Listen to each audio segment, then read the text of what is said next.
How to contact Budget Customer Care from the official website. Hi everyone, I'm here to assist you today. Without any delay, let's jump right in. First, go to the official website of budget.com, or you can search budget.com/customer care, which will lead you to this page. Here, scroll down and click on Contact Budget Customer Service.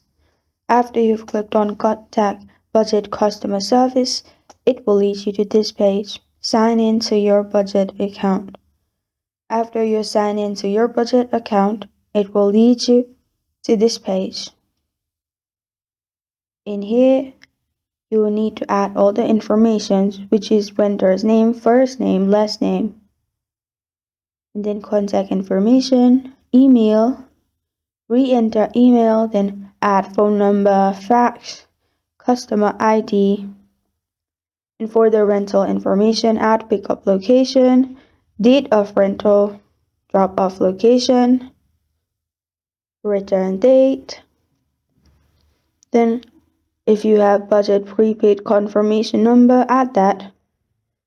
Rental agreement number, account billed, how much it was billed, your currency, and after that you can add the question you want to contact Budget Customer Care.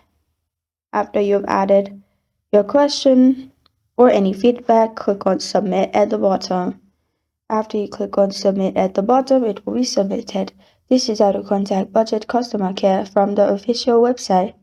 Thank you for joining me today. If this video helps you out, please leave a like and subscribe for more. Got a question or want to suggest a topic? Comment below. Thank you for watching.